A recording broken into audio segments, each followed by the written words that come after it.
Another NLDS is set.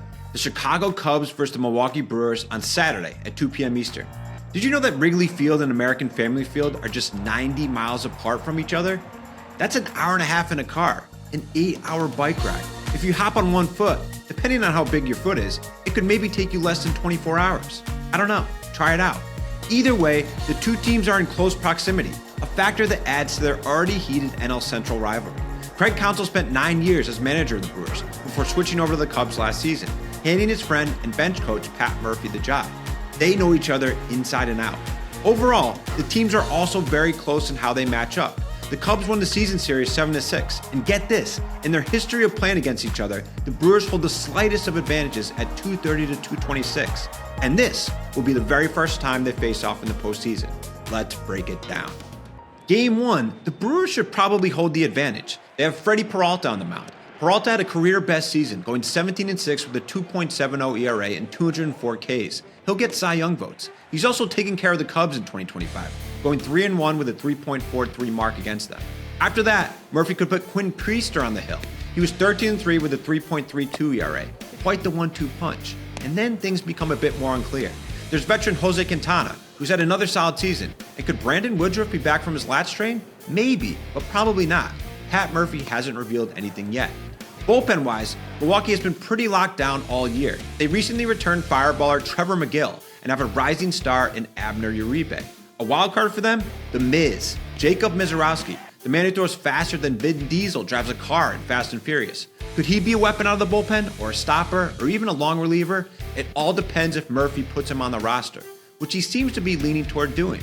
The Cubs' starting rotation is probably not as strong as the Brewers.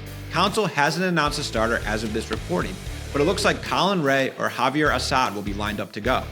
Then the rotation will swing back around for Matthew Boyd and Shota Imanaga, all fairly solid starters, backed by a top defense in the NL. Dansby Swanson, Nico Horner up the middle are some of the best Gold Glovers in the game.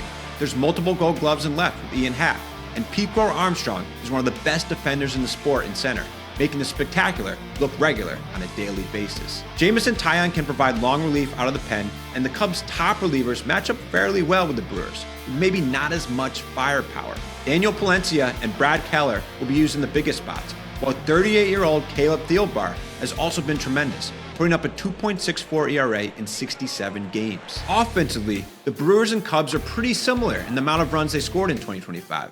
Milwaukee holds just a 13-run advantage, but the Cubs hit way more home runs than the Brewers, 223 to 166. Home runs do sort of matter in October.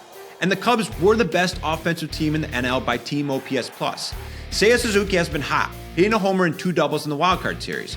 Crow-Armstrong, who tailed off in the second half, had 3 hits in the wildcard finale, and him getting hot could be huge for Chicago. The Cubs also think Kyle Tucker, who struggled with injuries this year, could be morphing back into his MVP-level self again.